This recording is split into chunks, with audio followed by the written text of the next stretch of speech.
Sajan please Sajan, I am so sorry Sajan, हमारी बात तो सुनो। ए किरकी चाहिए माल गोरु के साथ दी लेना तो गाज फेंक के शांत हो जाली। कहीं तोरा के साथ देबना तो मुहे माटी ले लेवे। माटी ना तो हर दिल ले, प्यार से दे दो ना तो अंजाम बहुत बुरा हो। ठंडा जो ना तो हमार घर में जाई ना तो तोरा धमकी के धुआं उड़ा दे। तो तू ना अपनाइबा हमरा के कोनो कीमत पर ना।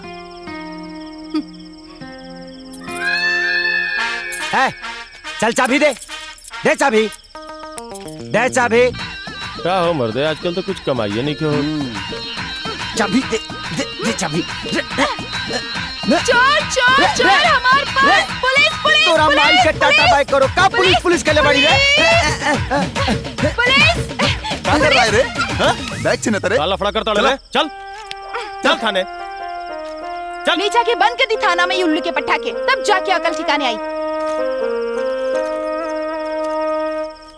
हे भगवान, एक कौना ब्रांड के प्यार हा जे दिलदार के जेल भिजवा गए लो। डोंट वरी यार, जब गुंडा जेल से निकलेला तो नेता बन जाला, जब आशिक जेल से निकलेला तो मजनू बन जाला। रात भर मच्छर चुम्मा चाटी करी हन तो राजा जी के करेजा में हमार प्यार दंदना के ढूक जाई। ओए दंदना के ढूकी ना और ही दूरे चल जाई है। हाँ यार, सगड़ी खेल बिगड़ गई। जल्दी कौन आइडिया दो। आइडिया? हाँ, हमला बोल दा। तोरे बाप पर ना, साजन के बाप पर। हाँ? गोल लागतानी बाबूजी। कुटरा बेटा, तू के हो? राउर होखे वाली बहू। सजा शादी कैला हा? तू बहू कहत बिया, अरे शादी करे के बाद पूछता है? दिमाग खराब हो गइल बाकरा। ए बेटा, हमें लागत बा कि तू कोनो गलत घरे आ गइल बाड़ू। साजन के घर इहे नुहा? हाँ इहे हो। का काम बा?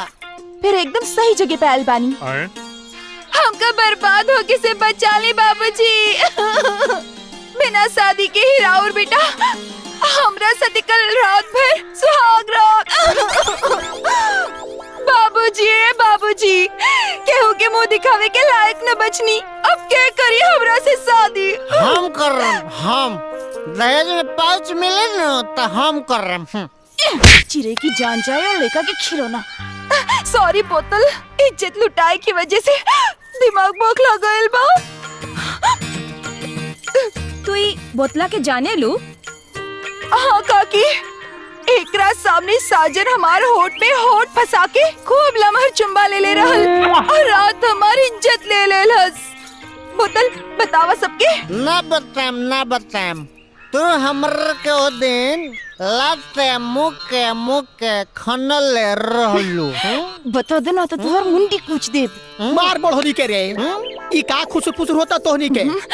देवर जी के अपन दर्द सुनावत हई। चाचा हम आवतानी देख के कि सजनवा रात कहाँ बीतइल सन। बेचारी के साथे बड़ा नाइंसाफी भइल बा। हे साजन रुका रे बाप बड़ा फरेश लागता रे बाबू। माने हम तोरा फरेश लगता नहीं? हाँ। रात भर मच्छर से कुने खून भइल तोरा फरेश लगता नहीं? हाय रात भर मनइब हनीमून तो कैसे ना निकली खून।